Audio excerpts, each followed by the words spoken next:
ಹಿರಿಯ ನಟ ಸರಿಗಮ ವಿಜಯ್ ಆರೋಗ್ಯ ಸ್ಥಿತಿ ಗಂಭೀರವಾಗಿದೆ. ಯಶವಂತಪುರದ ಮಣಿಪಾಲ್ ಆಸ್ಪತ್ರೆಗೆ ವಿಜಯನ್ನ ದಾಖಲಿಸಲಾಗಿದೆ. ಮಲ್ಟಿಪಲ್ ಆರ್ಗನ್ ಡ್ಯಾಮೇಜ್ನಿಂದಾಗಿ ಸ್ಥಿತಿ ಗಂಭೀರವಾಗಿದೆ. ನಾಳೆ ಬೆಳಿಗ್ಗೆ ವಿಜಯ್ ಆರೋಗ್ಯದ ಕುರಿತು ವೈದ್ಯರಿಂದ ಮಾಹಿತಿಯನ್ನು ನೀಡಲಾಗುತ್ತೆ. ಕಳೆದ ಹಲವು ದಿನಗಳಿಂದಲೂ ಕೂಡ ವಿಜಯ್ ಚಿಕಿತ್ಸೆಯನ್ನು ಪಡಿತಾ ಇದ್ದಾರೆ. ಹಿರಿಯ ನಟ ಸರಿಗಮ ವಿಜಯ್ ಆರೋಗ್ಯ ಸ್ಥಿತಿ ಈಗ ಗಂಭೀರವಾಗಿದೆ.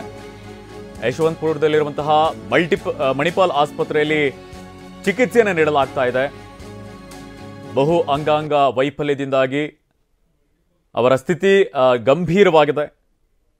ನಾಳೆ ಬೆಳಿಗ್ಗೆ ವೈದ್ಯರು ಮಾಹಿತಿಯನ್ನು ನೀಡಲಿದ್ದಾರೆ. ಕಳೆದ ಹಲವು ದಿನಗಳಿಂದಲೂ ಕೂಡ ಚಿಕಿತ್ಸೆಯನ್ನು ಪಡಿತಾ ಇದ್ದಾರೆ.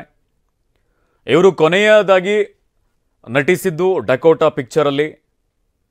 ಇವರಿಗೆ ಒಬ್ಬರು ಗಂಡು ಮಕ್ಕಳಿದ್ದಾರೆ.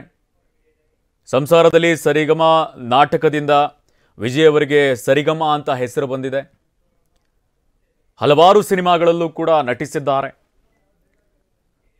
50 ವರ್ಷಗಳ ಕಾಲ ಕಲಾ ಸೇವೆಯನ್ನು ಮಾಡಿರುವಂತಹ ವಿಜಯ್ ಈಗ ಆಸ್ಪತ್ರೆಯಲ್ಲಿ ಚಿಕಿತ್ಸೆಯನ್ನು ಪಡಿತಾ ಇದ್ದಾರೆ. ಮಲ್ಟಿಪಲ್ ಆರ್ಗನ್ ಡ್ಯಾಮೇಜ್ನಿಂದಾಗಿ ಅವರ ಸ್ಥಿತಿ ಗಂಭೀರವಾಗಿದೆ.